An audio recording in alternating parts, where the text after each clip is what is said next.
మించు కాపరి ఉషా కిరణాలు ఉదయకాలపు వాక్య ధ్యానమునకు మిమ్మల్ని ఆహ్వానిస్తున్నాం. ప్రార్థన.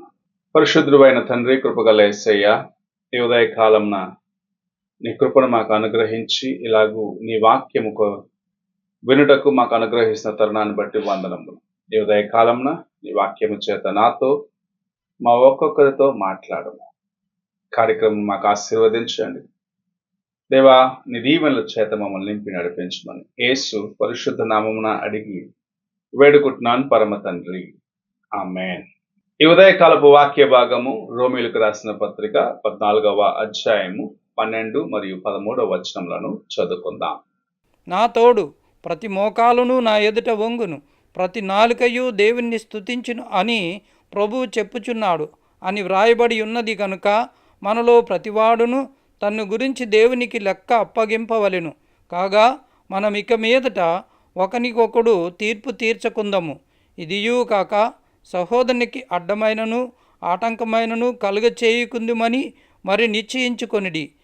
అపోస్తలుడైన పౌలు ప్రతి ఒక్కరూ తమ క్రియలను బట్టి దేవునికి ముందు ఒక దినమున లెక్క అప్పగించవలసిన వారిగా ఉన్నాము అన్న కార్యము మనకు జ్ఞాపకం చేయుచున్నాడు.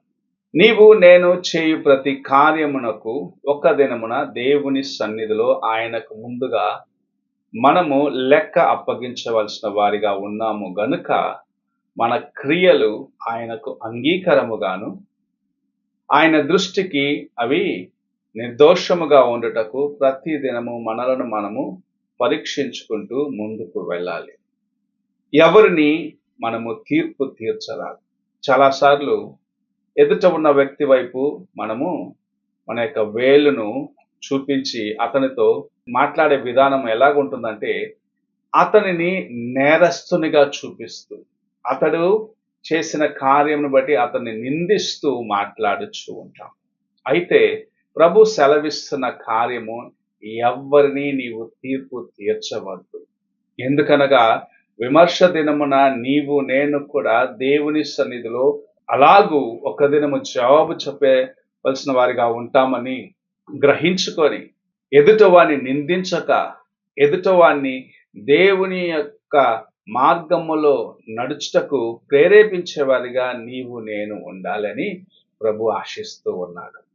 అంత మాత్రమే కదా, అపోస్తలుడైన పౌలు మరి ఒక మాట చెప్పడం చూడగలము. అదేమిటంటే ఎవరికి నీవు ఆటంకముగా ఉండరాదు, అడ్డుబండగా ఉండరావద్దు అని హెచ్చరించే కార్యమును చూస్తూ ఉన్నాం. మన క్రియలు చాలాసార్లు ఎదుట వ్యక్తిని దేవునికి దూరము చేయవచ్చు. కనుకనే మన ప్రవర్తనను జాగ్రత్తగా కాపాడుకోవాలి.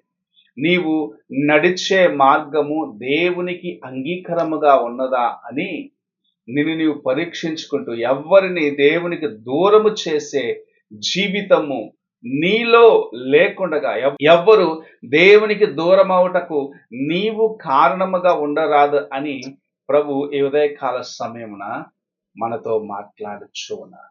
మన ప్రవర్తనను పరీక్షించుకోమంటున్నారు. ఉదయమునే లేచి సాయంకాలం మనము విశ్రాంతి తీసుకుని అనగా నిద్రలోకి వెళ్ళేంత వరకు చేసే ప్రతి కార్యంలో దేవుని యందు భయభక్తులు కలిగి మనము నడుచుకోవాలి అని ప్రభు ఆశిస్తూ ఉన్నారు. నీవు దేవుని యందు భయభక్తులు కలిగిన వ్యక్తిగా ఉన్నట్లయితే నీ క్రియలను నీవు చాలా జాగ్రత్తగా అవి తూచినట్లుగా, ఒక వస్తువుని ఎలాగైతే తూచి ఇది సరిగా ఉన్నదని చెప్తారో అలాగూ ఒక్కొక్క కార్యము చాలా జాగ్రత్తగా నీవు చేయగలవు అని దేవుని యొక్క వాక్యము సెలవిస్తూ ఉన్నది. నీవు అలాగ చేసినప్పుడు ఎదుటి వ్యక్తి విషయంలో కూడా నీవు మెలకువగా ఉంటావు. అతని యొక్క ఆత్మ విషయంలో మెలకువగా ఉంటావు.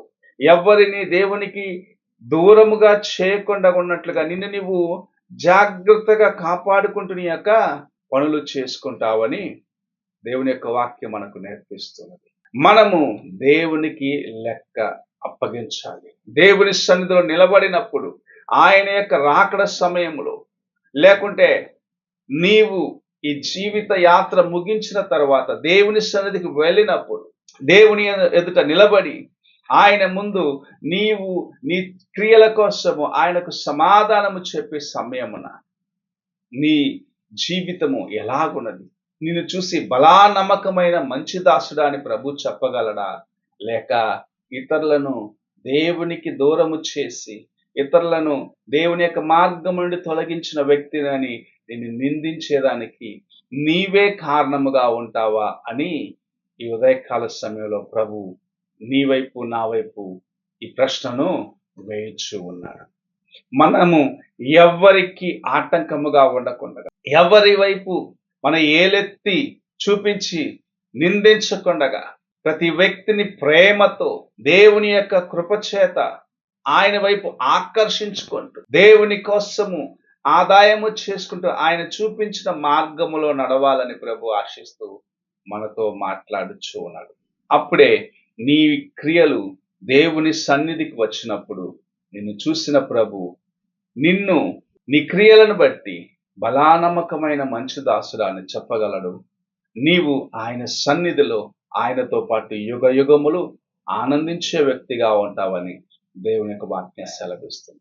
నీవు నీ జీవితమును ఎలాగూ దేవుని యొక్క కృపచేత కాపాడుకుంటున్నావు, ఎలాగూ ఆయన ముందు నిలబడినప్పుడు నీవు ఉండగలవు అని పరీక్షించుకునే దానికి ప్రభు నీకు ఇచ్చిన తరుణాన్ని సద్వినియోగపరచుకోండి. ప్రార్థన చేసుకున్న పరిశుద్ధుడైన తండ్రి, కృపగల యేసయ్య, ఈ ఉదయ కాలంలో నీవు మాకు అనుగ్రహించిన నీ యొక్క వాక్యంను బట్టి వందనములు చెల్లించుకుంటూ, దేవా, మేము ప్రతి వ్యక్తి ఒక దినమున నీ ముందుకు వచ్చి మా క్రియలను బట్టి లెక్క అప్పగించవలసిన వారిగా ఉన్నామని గ్రహించుకుంటూ నీ వైపు చూస్తూ ముందుకు నడిచేదానికి, మా క్రియలన్నిటినీ, మేము చేసే పనులన్నిటిలో నీకు ఇష్టమైన వారిగా ఉండటకు సహాయము చేసి మమ్మల్ని నడిపించమని యేసు పరిశుద్ధ నామమున అడిగి వేడుకుంటాను పరమ తండ్రి, ఆమేన్.